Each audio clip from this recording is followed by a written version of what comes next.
have today some real-life examples of German children rooms for you. Thank you for my German followers who sent me these pictures.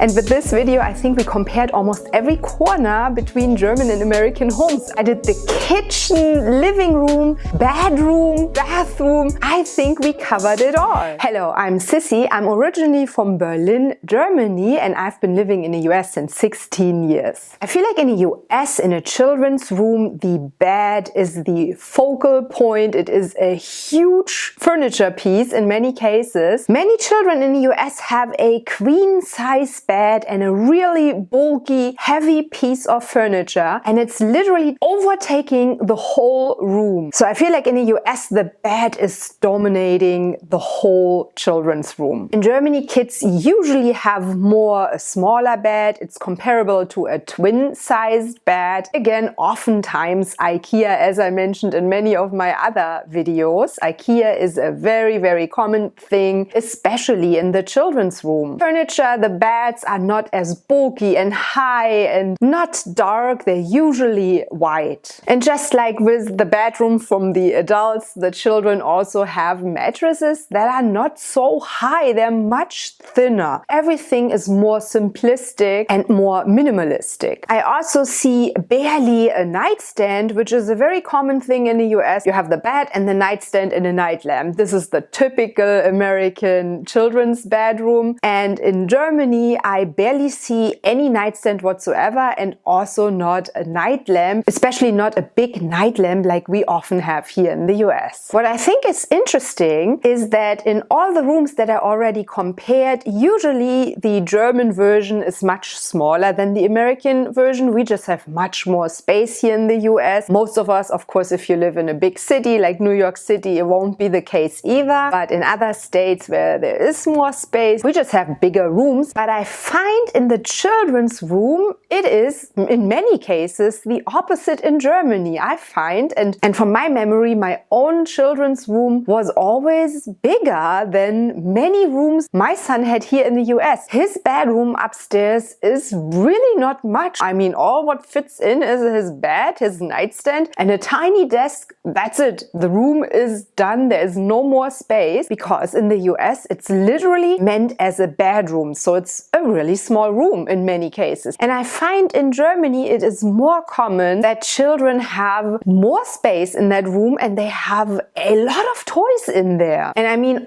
also, of course, it creates more space if you have a much smaller bed. If you only have a twin bed instead of a queen-size bed, you have much more space, and choosing lighter colors and not so bulky furniture will create more space. So maybe it just looks like they're bigger and they're not, but some have decent sized rooms, and I remember from my childhood I always had pretty decent sized rooms. And the reason behind it is probably also sometimes American families have some kind of a family room or a play room where they store all their toys and the kids can play. But in Germany, the children's room is literally also a play room. It's not just to sleep. So you'll see a ton of toys and tents and little play areas in those children rooms in Germany. This is really what I feel like in America. Oftentimes the children's room is literally just to sleep, and in Germany it's to hang out and to have fun and play. And when I look at the bedding, I feel like in the US it's much more colorful, much more brighter, and bedding is a lot of times very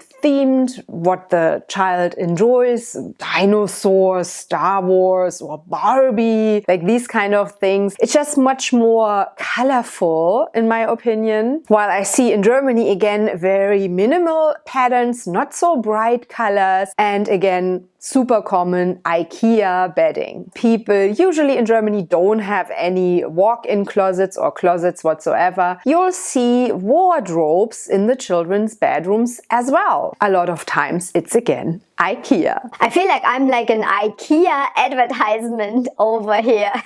Yeah, I feel like you see more furniture pieces to store things like shelves or little bins to store the toys and clothes and everything than here in the US, where obviously we have the closets. So it's all hidden, stored away. Children have no attached bathroom generally in Germany. This is just really one of the things I love so much, and my son son loves it so much too. He can just go undisturbed in the middle of the night in his bathroom if he needs to. This, I think, is just amazing in the US, that usually the bedrooms are connected to a bathroom, and that's just super convenient. I love it. And 6 things that are surprisingly different in American versus German living rooms you can watch up here in my next video. Auf Wiedersehen!